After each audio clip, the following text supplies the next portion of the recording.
ओम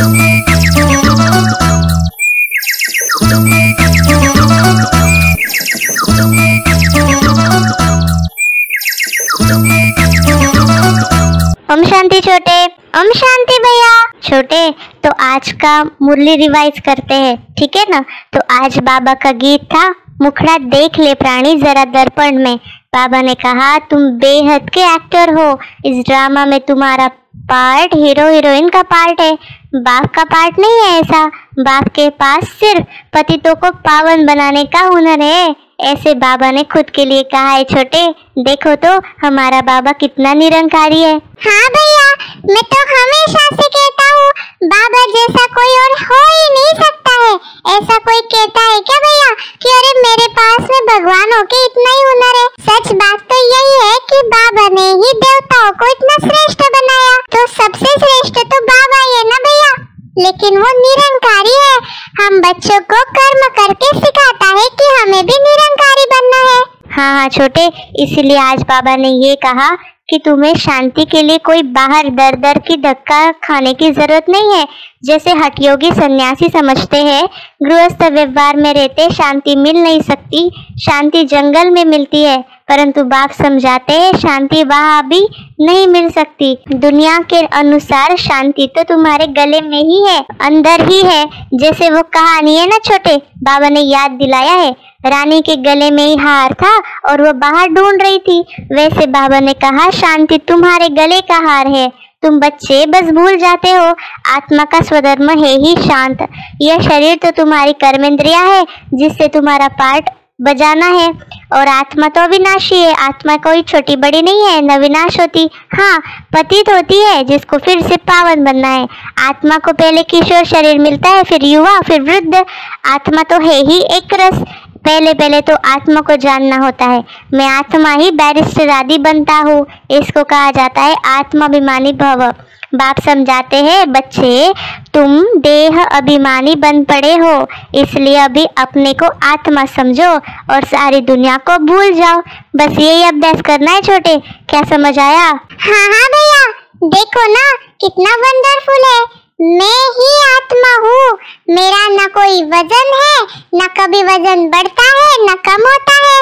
मेरा दिखना भी एक समान है, ना मैं कभी मोटा होता न पतला, ना मैं बुजुर्ग होता न जवान। मैं तो छोटा पॉइंट ऑफ लाइट हूँ भैया।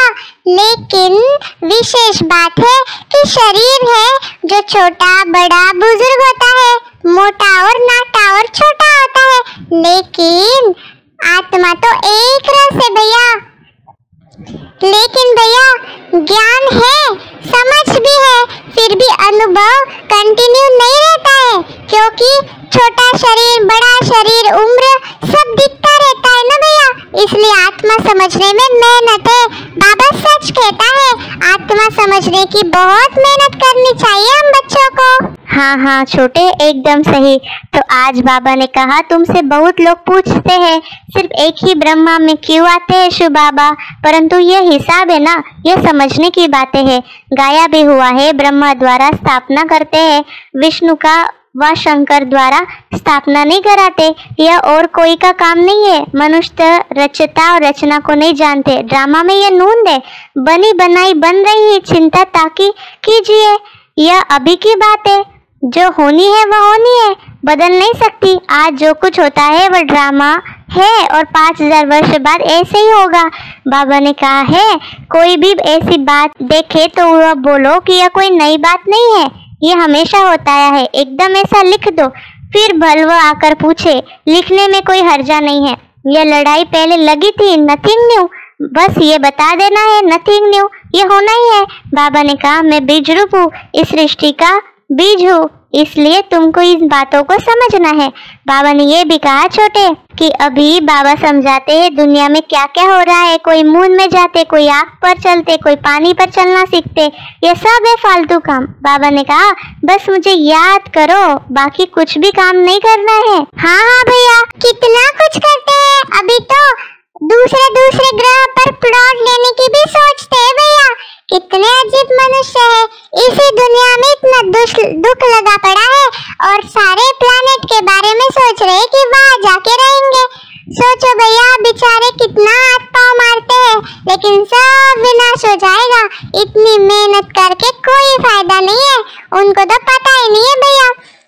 तो और आज बाबा ने ये भी कहा है, मनुष्य इतने दुखी है, रेडिया मारते रहते, ओ गॉड फादर पुकारते रहते भगवान को, लेकिन जब आता है तो ध्यान नहीं देते। तो बाबा ने कहा कल्प में मैं एक बार आ जाता हूँ, रावण राज्य जब होता है ना तब मैं आता हूँ इस दुनिया में। तो बाबा ने कहा है भैया कि झाड़ में नए नए पत्ते निकलते हैं, जैसे वो बड़े शोभ लगते हैं ना, वैसे ही ये अभी नया झाड़ बनने वाला है जो बहुत सुंदर लगेगा, जहाँ सब देवताएं होंगे। बाबा ने ये भी कहा है मैं तुमको राजाओं का राजा बनाता हूँ, परंतु उनका अर्थ न खुद समझते हैं दुनिया में और किसको समझाते हैं। तो बाबा ने कहा भारत ही भगवान का बर्थ प्लेस है भैया, अभी तो बाबा इस सृष्टि पर भारत में आया हुआ है ना।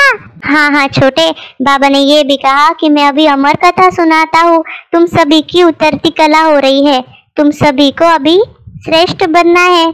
तो वो गुरु लोग तो सिर्फ शास्त्र सुनाते हैं, सुनते सुनते गिरते आए हैं। बेहद का बाप आकर बच्चों से पूछते हैं, मैं तुमको इतना साहूकार बनाकर गया, हीरे जवाहरों के महल देकर गया, वह सब कहाँ गए? लौकिक बाप बच्चों को पैसे देते लेकिन बच्चे पैसा बर्बाद कर देते। तो बाप बुलाकर पूछते हैं ना, तुमने इतना पैसा कहाँ बर्बाद किया? तो बच्चों के पास पैसे होने से उड़ाते बहुत है।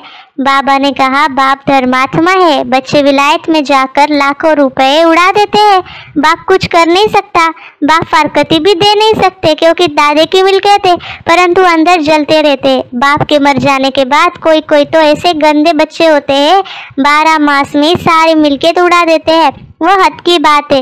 वही अभी बाबा बेहद की बात कर रहा है छोटे, कि बाबा ने तुमको इतना श्रेष्ठ धनवान बनाया, विश्व का मालिक बनाया, फिर तुम कंगाल कैसे बन गए? बाबा ने दिया हुआ कहाँ उड़ा दिया तुम बच्चों ने? समझ आ रहा है छोटे बाबा क्या पूछ रहा है? माथा टेकते हैं, टिप्पण भी घिस गई है, पैसे आदि सब कुछ गवा बैठे हो, ये ड्रामा है ना, तो इसीलिए बाबा हम बच्चों को पूछ रहा है। भैया ये तो जब बाप अपने बच्चों को पूछता है वैसे बाबा हमें पूछ रहा है, कितना प्यार से पूछ रहा है भैया कि तुमको मैंने इतना अच्छा बनाया था, तुमने ऐसे क्या कर दिया, सब गवा दिया। कितना अच्छे से पूछ रहा है भैया, सच में हमने सब गवा दिया देहाभिमान के कारण भैया। हाँ हाँ छोटे, इसीलिए बाबा ने कहा है छोटे छोटे बच्चों को भी चित्र पर समझाया जाता है, नक्शे बिगर बच्चे क्या समझेंगे, इसलिए ये चित्र भी बनवाए बाबा ने।